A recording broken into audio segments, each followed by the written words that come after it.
Sa guerre avec l'Ukraine n'est peut-être pas encore terminée, mais le président russe Vladimir Poutine a déjà subi sa plus grande défaite. Elle n'est pas survenue sur les lignes de front du Donbass, ni limitée au champ de bataille de Kherson.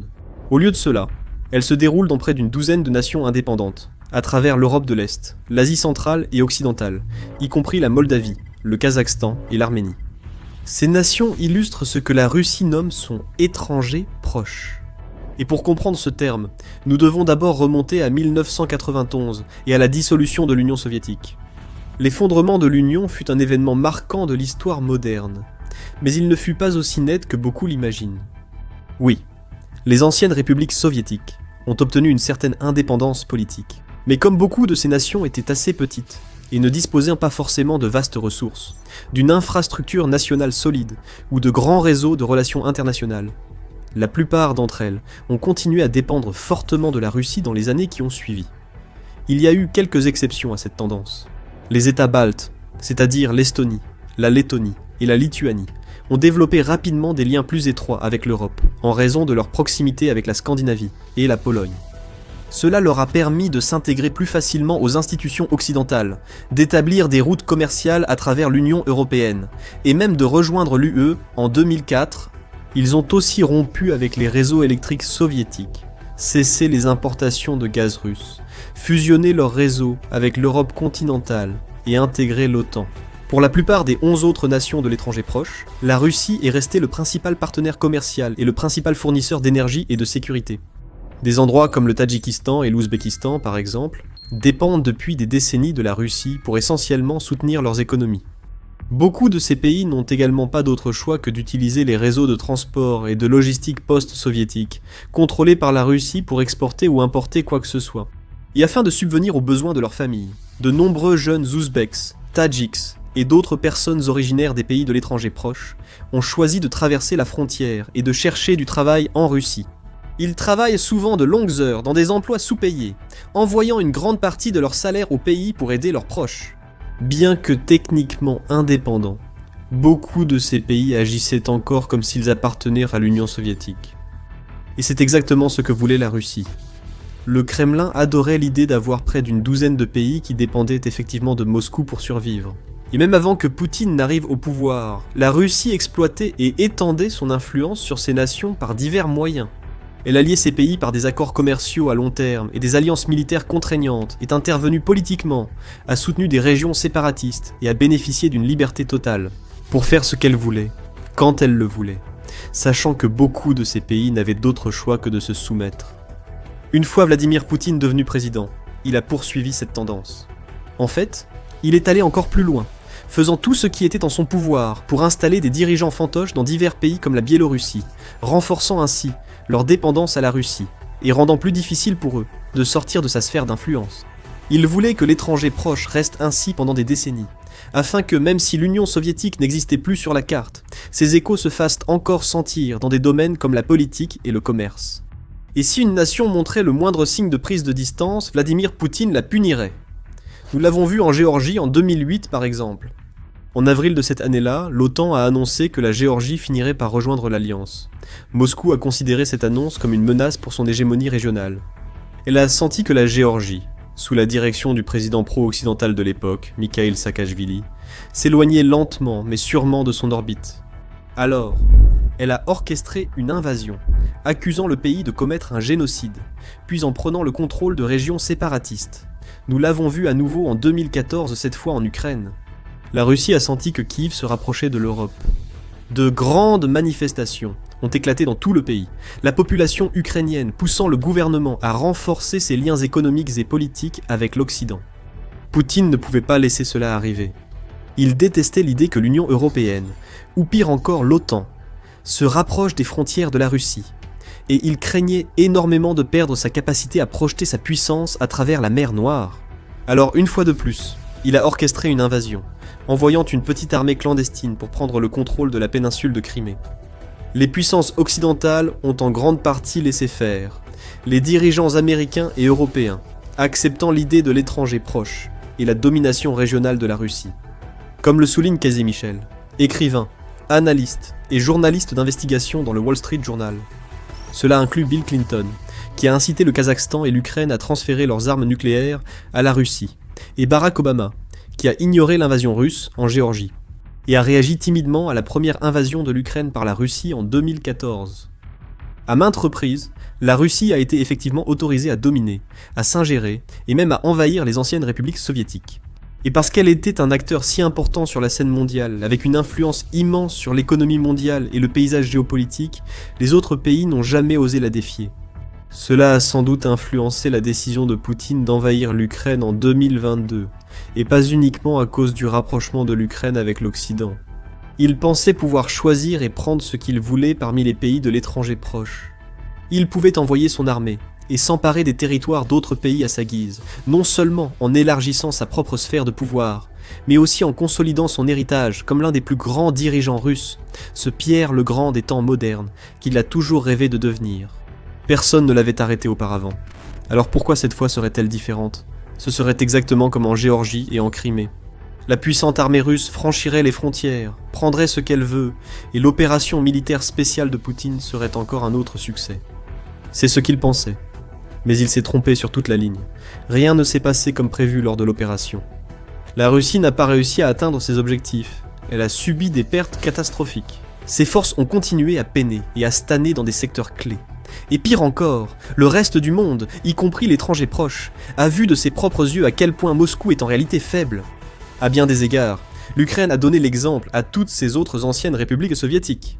Cela leur a montré qu'ils n'ont pas besoin de plier le genou et de s'incliner devant la pression russe, qu'ils peuvent tenir tête à ce pays qui a cherché à les intimider pour les soumettre pendant tant d'années, et qu'ils peuvent commencer à tracer leur propre voie dans le monde en tant que véritables pays indépendants. Ils doivent juste faire le premier pas. Bien que certains restent réticents, plusieurs anciennes nations soviétiques ont enfin commencé à se détourner de la Russie, réduisant ainsi sa sphère d'influence et laissant Poutine avec bien moins de pouvoir qu'il y a quelques années. Comme le souligne Michel, des années après le début de la guerre ratée de M. Poutine en Ukraine, les rêves russes de redevenir une grande puissance restent une illusion. La Russie n'est même plus une puissance régionale majeure dans ses anciennes zones d'influence. L'Arménie en est l'un des meilleurs exemples, car elle a longtemps été l'un des pays les plus dépendants de Moscou. Par exemple, elle était membre de l'Organisation du Traité de Sécurité Collective, l'OTSC, une alliance militaire intergouvernementale qui comprend également la Russie, la Biélorussie, le Kazakhstan, le Kirghizistan et le Tadjikistan. Elle hébergeait des gardes frontières russes et autorisait une base militaire russe dans la deuxième ville d'Arménie. Elle investissait massivement dans l'énergie et les ressources russes, étant en fait un état vassal de Moscou. Cependant, ces dernières années, la relation entre les deux pays s'est complètement inversée. En réalisant que la Russie n'est plus l'allié fiable ni le garant de sécurité qu'elle prétendait être autrefois, Erevan a commencé à prendre des mesures importantes. Par exemple, en 2024, elle a gelé sa participation à l'OTSC et a pris des mesures en vue de se retirer de l'alliance. Elle a également noué de nouvelles relations de sécurité avec des pays comme la France, l'Inde et les États-Unis, retiré les gardes-frontières russes de plusieurs endroits, et même entamé des discussions sur la possibilité d'une adhésion à l'Union européenne. L'Union européenne a accueilli l'Arménie, avec un généreux paquet d'aide de 52 millions d'euros, tandis que Poutine panique. En mai 2026, il a ouvertement menacé l'Arménie d'un scénario à l'ukrainienne, si elle continuait à renforcer ses liens avec l'Europe. Autrefois, ces mots auraient suffi à effrayer le gouvernement arménien et la population. Aujourd'hui, cependant, les proclamations de Poutine ont perdu de leur pouvoir, et l'Arménie n'est pas la seule à oser défier le dirigeant russe. Avant d'aborder d'autres pays qui se détournent de la Russie, voici pourquoi nous faisons The Military Show, expliquer le fonctionnement réel du pouvoir. Si vous êtes nouveau ici, abonnez-vous pour ne rien manquer de la suite. Sur le champ de bataille, l'information, c'est le pouvoir. Mais une bataille reste invisible. Chaque jour, des courtiers en données collectent, regroupent et vendent vos données personnelles sans votre connaissance ni votre consentement. Notre sponsor du jour, Inconi, vous aide à effacer ces données de centaines de bases de données en seulement quelques clics. Vos données personnelles et familiales, comme adresse et téléphone, pourraient être en ligne sans que vous le sachiez. Cela peut entraîner des appels indésirables, des arnaques et des vols d'identité. C'est dangereux pour vous et votre famille. C'est pourquoi j'utilise Inconi. Inconi trouve automatiquement où vos informations personnelles sont exposées et envoie des demandes de suppression en votre nom. Ils ne peuvent pas vous nuire s'ils ne peuvent pas vous trouver. Et avec le forfait illimité, vous pouvez aller encore plus loin. Collez simplement le lien d'un site exposant vos données, et les experts en confidentialité d'Inconi prendront en charge les suppressions personnalisées. Commencer ne prend que quelques minutes, et après une autorisation unique, Inconi s'occupe du plus gros du travail pour vous. Reprenez le contrôle de votre vie privée dès aujourd'hui. Utilisez notre code spécial pour obtenir 60% de réduction sur n'importe quel abonnement annuel Inconi. Scannez le code QR ou cliquez sur le lien ci-dessous et commencez à supprimer vos informations personnelles du web. Vous savez déjà que l'information, c'est le pouvoir. Utilisez maintenant ce pouvoir pour vous protéger et reprendre le contrôle de votre vie privée avec Inconi. Moldavie est un autre ancien État soviétique qui ne se contente pas de se dégager de l'emprise du Kremlin, mais s'éloigne de Moscou à toute vitesse. Ce pays a longtemps dépendu de la Russie pour survivre. Pendant des décennies, Moscou couvrait presque tous les besoins énergétiques de la Moldavie. La Russie était aussi le principal partenaire d'exportation du pays, et maintenait une présence militaire dans la région sécessionniste de Transnistrie, une étroite bande à la frontière est de la Moldavie. La Russie s'est appuyée sur la Transnistrie pour exercer une influence continue sur la politique et l'économie de la Moldavie. Mais les choses commencent à changer. Malgré les tentatives russes d'ingérence dans l'élection, le peuple moldave a élu la présidente pro-européenne, Maia Sandu, en 2020, et son parti Action et Solidarité, PAS, a obtenu la majorité l'année suivante. Au cours des années qui ont suivi, surtout depuis l'invasion de l'Ukraine, la Moldavie s'est considérablement éloignée de la Russie. Elle a renforcé ses liens avec l'Union européenne et l'OTAN, réduit sa dépendance aux ressources russes et, comme l'Arménie, visé une adhésion à l'Union européenne.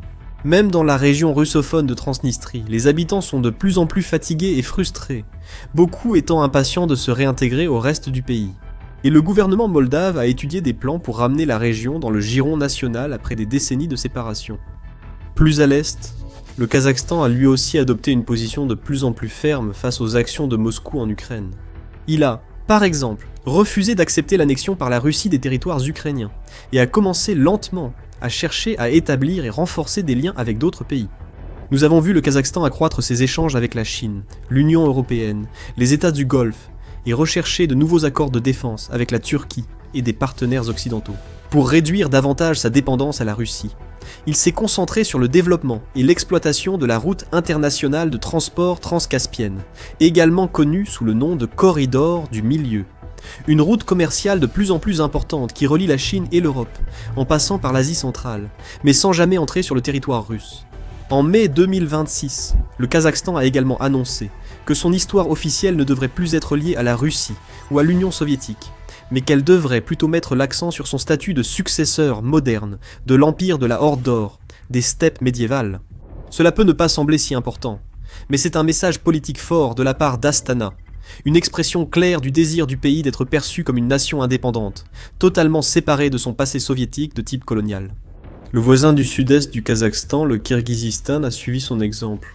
Lorsque des historiens russes affirment que le Kirghizistan ne devrait pas être qualifié d'ancienne colonie de la Russie et demandent à leurs homologues kirghizes de réécrire leur manuel pour en ajuster la terminologie, Bichkek a résisté.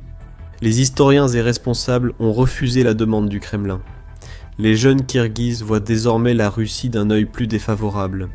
Comme l'a noté la chercheuse Erika Mara, qui a récemment écrit que la perception de la Russie au Kirghizistan a changé de manière significative depuis l'invasion à grande échelle de l'Ukraine. Les jeunes générations de chercheurs considèrent surtout la mise en servitude comme une expérience intrinsèquement coloniale, comparable à la colonisation de l'Afrique et de l'Asie par l'Europe. Le Kirghizistan n'a pour l'instant guère d'autre choix que de continuer à dépendre fortement de la Russie pour les transferts de fonds, l'énergie et la sécurité, mais commence aussi à chercher des opportunités ailleurs. En novembre 2025 par exemple, a eu lieu la toute première réunion stratégique entre les ministres des Affaires étrangères chinois et kirghizes, ce qui pourrait annoncer le début d'une relation de plus en plus importante à l'avenir. On retrouve la même dynamique ailleurs, en Asie centrale.